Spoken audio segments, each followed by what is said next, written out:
So I wanted to start off that I saw some interviews in the late 90s, early 2000s, and they said biofuels are really the next big thing. And then some key disadvantages are like high feedstock price and the food versus fuel debate and deforestation, but these don't really apply to you because you're using waste as a resource. So then I'm wondering, why isn't it really the big thing these days? Well, the honest truth is that the only moral way currently to make biofuel is to make it from waste. If you're using any sort of raw feedstock that comes from a farmer's field, then probably you're depriving somebody of that food or the growing potential of that land. And there is, sadly, a limited number of feedstocks you can use to produce that fuel from waste. There is a lot more that could be done, but there's also more research that needs to be done. So there's a lot of new technologies talking about producing biofuels from municipal waste, for example. But the challenges of doing that are the amount of energy that you need to put into the process compared with the amount of energy that you get out of it. It's an energy balance challenge.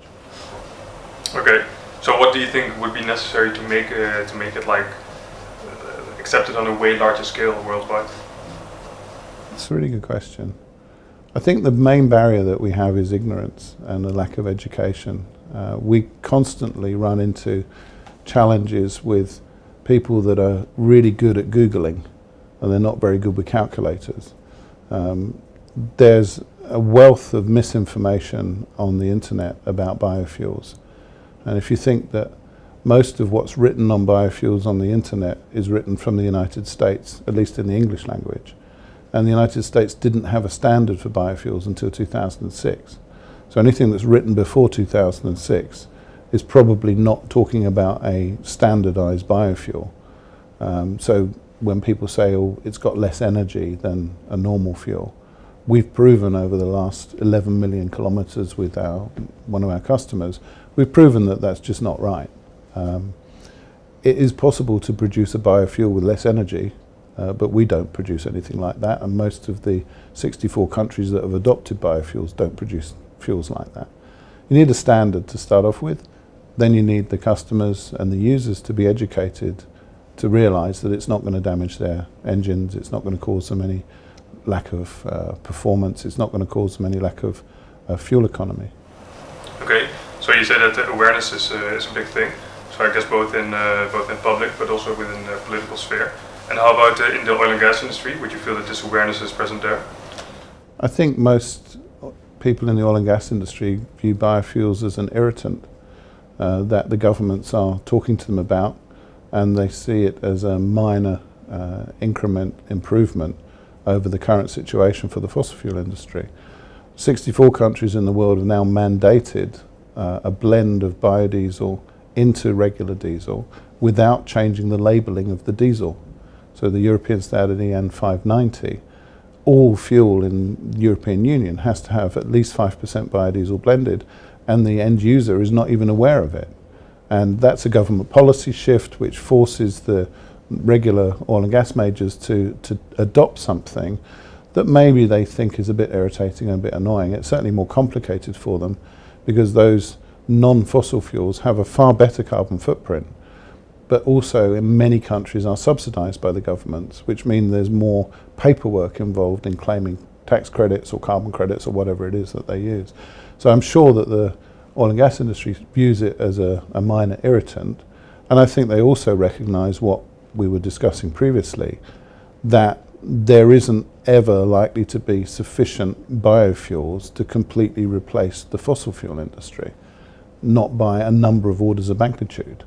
So why should we be focusing on something like biofuels when what we need is a complete replacement for fossil fuels? Yeah. Okay. And so you talk about like applications for biofuels, and I guess like especially within logistics with your large client, you cooperate already. But what would be other industrial applications besides logistics?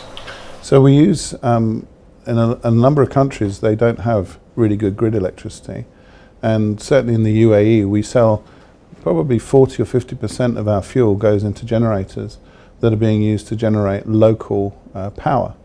Now, while those are mostly construction projects where we're providing temporary local power, there are many countries in the world where that generator-based electricity isn't actually temporary at all. It's their main way of generating electricity. And in some countries, it's actually cheaper than the grid electricity.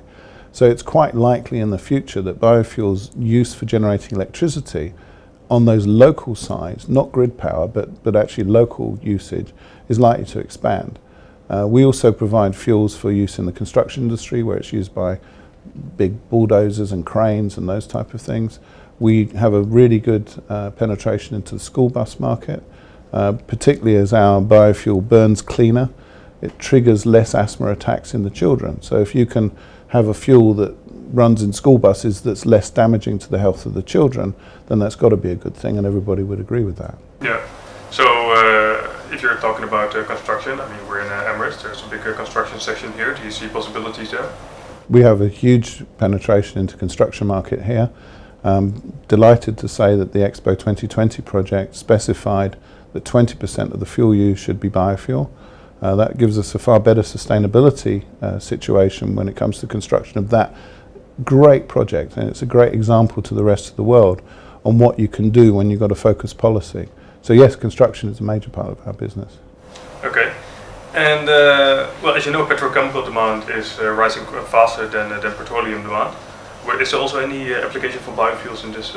Absolutely, there's a lot of opportunities. Essentially, biofuels, whilst they're perceived to be totally different from the oil and gas industry, essentially we make a hydrocarbon. Our hydrocarbon just happens to have one oxygen atom at the end of the chain, but we're still making C16, C18 hydrocarbons, but they're made with a fresh animal and vegetable source as opposed to one that was 300 million years old. So all of the things that you can make out of the fossil fuels, you can make out of the biofuels as well. So there's bioplastics, there's biodegradable products that can be made out of the fossil fuel, out of the biodiesel industry. We see lots of opportunities for bioethanol, but bioplastics is probably the main area of growth because that can use other sources, not just liquid sources of oils and fats, but also the solids. So anything that started off life as an organic matter, so food waste, can be turned into a bioplastic. Okay. And can I jump in real quick? Speaking of bioplastics, the demand's going to be going up in China specifically, and then in Africa in the coming years. Just a rush. They were talking about this at the last GPCA conference we went to. You said there's no difference between bioplastics and like the normal plastics that are being made, just a newer, fresher fuel. Because it'd be something, because people need potable water in Africa.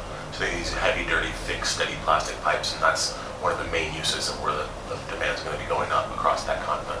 Is that something biofuels can replace on like a new developing continent like Africa or in parts of China where you see much growth?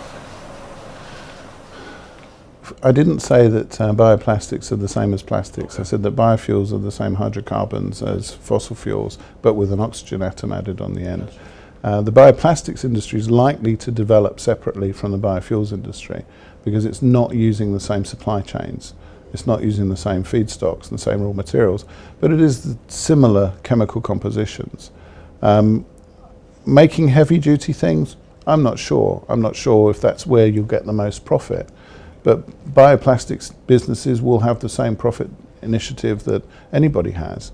And certainly the first things that I've seen is coffee cups. I mean, how many of us have disposable lids on our coffee cups every day? And yet you can make those out of a biodegradable bioplastic today. And it's being done in a number of countries, and it will take over eventually. So I think you'll see a switch. But also the way that those bioplastics are used is almost the same as the way regular plastics are used.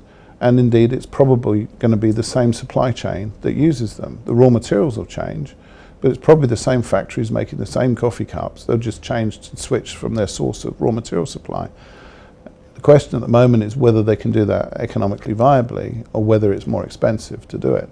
I think that's a question again of the supply chain.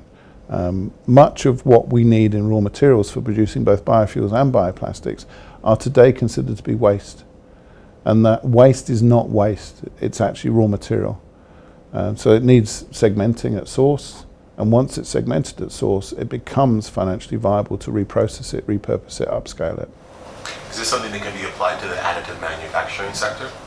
Because they print a lot of plastics out and that's becoming more of a popular thing. It's kind of slow going like biofuels is to be integrated and because the costs are still too high on, like, say, the metal side for material sciences, but they're working on those, but they still print plastics out now. Is that something where biofuels can come in? I'm not sure about that. Honestly, I haven't got a clue. Good question. So I like that you said that the waste are actually resources. I think this is really a positive way of looking at it. But now you're mostly working with the big suppliers, and I guess that the oil coming from there is quite homogeneous.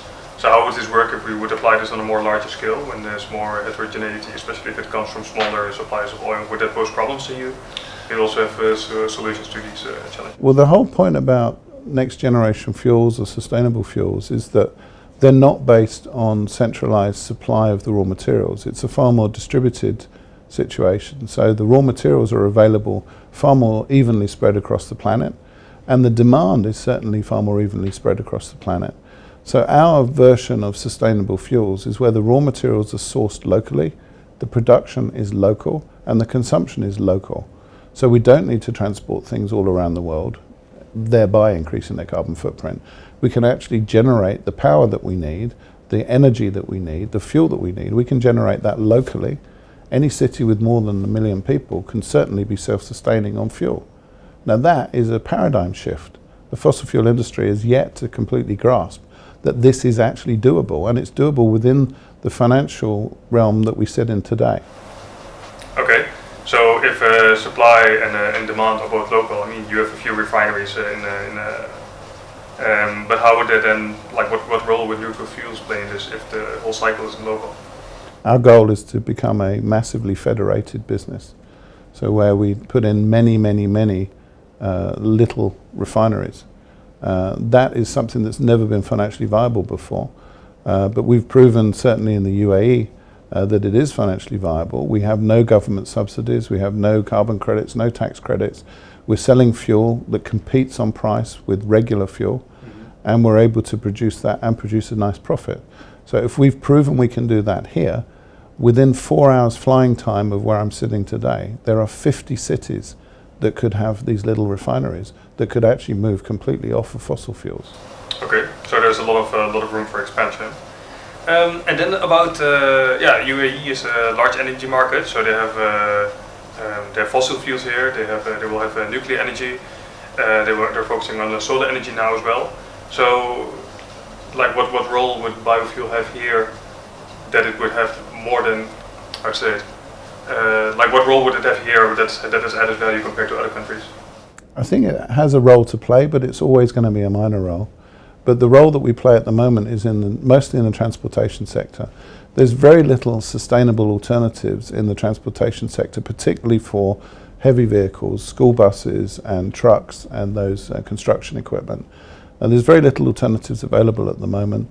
Electric vehicles are mostly focusing on the passenger market, whether that be buses or small sedan type cars. There's just not enough production of those to really have a major penetrative effect. But in the trucking and the heavy goods vehicle, there is almost no work at all going on there. So I think going out into the future, as governments start to put more pressure on people to adopt lower carbon fuels, we are simply the quickest, easiest way of people adopting a lower carbon footprint. You can put our fuels into a vehicle without any modification. It'll run the same or slightly better. It'll give you the same or slightly better fuel consumption, and it will reduce your carbon footprint. So the question is, why wouldn't you do that? Okay. What would you say to countries like Iran, like Pakistan, like the US, that have already instituted these massive incentives programs for CNG? I know biofuels is better and more efficient, and you don't even have to switch over your vehicle, but these people have already put all this money into this new infrastructure. What would you say to them for instituting that instead?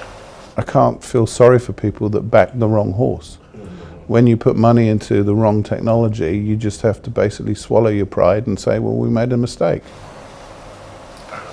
Okay. And then, you touched upon that you're not receiving subsidy. I think you said in early interviews that you're proud that you're like independent company in this. But you've also said that it's difficult to find finance in UAE. So I was wondering, like, what are your ways of attracting finance for this company if it's difficult to find investment here, and also without getting subsidies? Well, the first thing is I'd like to refer back to something Sheikh Mohammed said a long time ago, which is that if you don't have government incentives to do things, then businesses have to be more efficient. And our biorefinery is extremely efficient, and our entire business model is extremely efficient. We've disintermediated both ends of our supply chain by dealing directly with the supply of the raw materials and dealing directly with the consumers of our fuel. So that's given us a chance where most biofuels businesses in Europe are running at 65–70% efficiency. We're running at 93%. That means we don't need the government subsidy, even if there was one. The nice thing about that is it also means we're more efficient, and we can replicate that efficiency into other markets that are used to having government subsidies, and we can either take the government subsidies and be hyper profitable, or we could put the other guys out of business by undercutting them because we have a more efficient technology. We don't have a problem raising money here. We have a problem with the way that the banking system works with small businesses. We are, in most people's definition, a medium-sized business, and most of the banking facilities are not available to those medium-sized businesses. So it's a challenge innovating something in this environment that isn't supported by the banks. The governments are very supportive and they're very encouraging, and they really want to back innovative ventures such as ours. But the banks need to come up to speed on this, and they really need to be encouraged to support SMEs a lot more than they are. Can you give an example of how the banking system is currently not doing this optimally? Well, we've been profitable now for 6 years. In the last 5 years, we've grown 1,000%. We are, by all accounts, a successful, profitable business that's well able to handle debt. We recently got an offer of a banking finance facility from one of the local banks, offering us at 21% interest, a loan. I just laughed at them.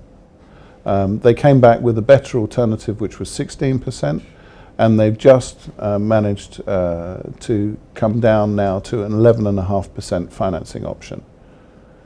My large customers here are able to access finance at its most expensive at 6%. If I'm paying 11.5%, that's just coming straight off my EBITDA. And that means my net profit is considerably lower, which means I have less money to invest into the business for the growth in the future. So in fact, I think it should be the other way around. The bigger companies should be paying the higher interest rates to subsidize the smaller companies. Now the banks argue that we're a higher risk. I would say to them, we have an open books policy, we have a completely online accounting system. You want to come and manage our business or see what the risk profile is, I'll give you an API. You can link directly into the live way that my business works, because I sit at the front of innovation. I'm not producing handwritten ledgers. I've got a live cloud-based accounting system. You can do your risk assessment on me live. And I guess that also these banks are judged case by case and not based on... They're hampered by history. The problem is that they've made quite a number of questionable decisions in the past, and they want those questionable decisions to be paid for by the future. And sadly, that isn't the way that the world works. And if they don't provide the finance solutions, we will innovate. Small entrepreneurial businesses will find ways around this. And I'm certainly not worried about this. And in terms of our business growth, we plan to IPO in 2023.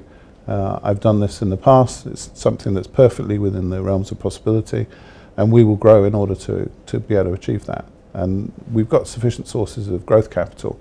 The only challenge we have at the moment is we just wish we could have an overdraft. Come again? We just wish we could have an overdraft. Okay. Speaking of innovation and finance, are you looking, since we're covering blockchain, I don't know if you've looked into it at all, and doing an ICO instead of an IPO? I know it's not a regulated market right now, and so that's a worrisome and a risk you can take, but over the next couple of years, that should definitely be in place, as everybody's working on, especially here right now. They are, and that would be a way for you to get more cash flow in and be more kind of crowd-funded, rather than relying on these big banks who only serve this larger businesses. That's a great question that makes a lot of sense in some ways. Before I started the Neutral Group, which is the parent of Neutral Fuels, the last company I sold was an encryption company. That was in 2006. I've been involved with technology since, well, I sent my first email in 1987. Was one of the coders behind some of the key components that put the internet together. My first Google hit is in 1991 when I sat on a standards committee for TCP/IP. So I have a far better understanding of the capabilities of both blockchain and of cryptocurrencies than most average bunny rabbits. I would say that there is no chance of us doing an ICO. I'm not interested in raising cryptocurrencies. I'm interested in hard currencies. I don't like the volatility of crypto because there's no basis for it. I love the idea of blockchain. I just think people are obsessed with the name and they don't understand what it means. If you go out and search, you'll find that I have a patent in my name for using encryption to secure our email systems. Believe it or not, all public companies communicate with each other without using any encryption. Knowing what I know about the internet, I can hack anybody's email. I can falsify documents. I'm never going to do it, but I can do that. If we actually got somebody who wanted to use blockchain for encrypting email, that would be a really good start. So blockchain is a very useful way of authenticating things and distributing the decision making. On the other hand, we've already got our own communication systems. I believe we're the only fuels business here that provides visibility on fuel supply on an app. So we launched our own app here about 3 years ago. Our customers are able to access their fuel consumption through a cloud portal that we put in place. All of our fuel supply is internet enabled. All of our fuel tanks that we supply are internet enabled. Our customers can manage and view that using an app on their mobile phone. And in fact, we are probably the most tech company in our space that I know of. And yet, that's for our customers to decide whether or not they want to benefit on that. All of our customers save money when they move to our platform without having to have a reduction in the fuel price. So we keep the price the same and they still save money. How do they do that? Because the value creation is not necessarily in the price.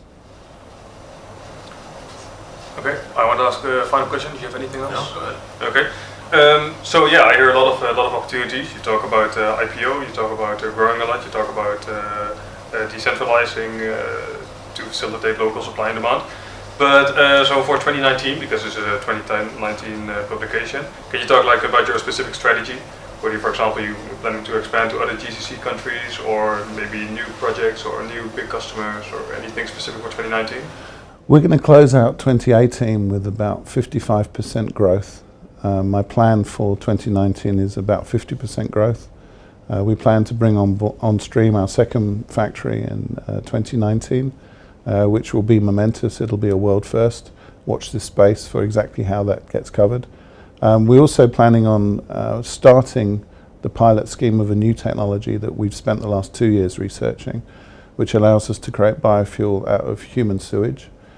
We think this will be a complete game changer. There's no shortage of sewage anywhere in the world. It's completely distributed. Any city has a huge supply of sewage. And the fact that we can produce fuel from it will really take the market by storm. It's a technology that, as I say, we spent 2 years refining it. We've got it working properly now. What we now need to do is build a pilot plant and prove that we can actually do this. Okay. Can you tell a bit more about what this will look like? It'll be a pilot plant that's associated directly with a normal wastewater treatment plant. And it will essentially use the fats and oils that sit within human sewage that's part of our normal diet and convert them straight into biofuel. Okay, so I guess that this is also mostly application for the public and not for the industry. The fuel that we produce will be biodiesel. So we can use that in trucks, school buses, generators, anything that currently has a heavy diesel engine. Okay. And how about expanding to other countries in the Gulf region? We've currently got over a dozen conversations going on about expansion into other countries. They're all at various interesting stages. We've been talking about expanding into other countries for quite a while, and I think that there's a good chance in 2019 we might get our next one in. It's my plan over the next 5 years to certainly put into our steps into probably half a dozen countries. Okay. The market needs to be ready. And we're certainly ready with the technology and the capital to do it, but the market needs to be ready for what we're going to do. Okay, so which Gulf country would you say is the most potential after the Emirates? I wouldn't. Okay, I think that's all from our side. Anything to add? Okay, great. Well, thank you very much. Thank you.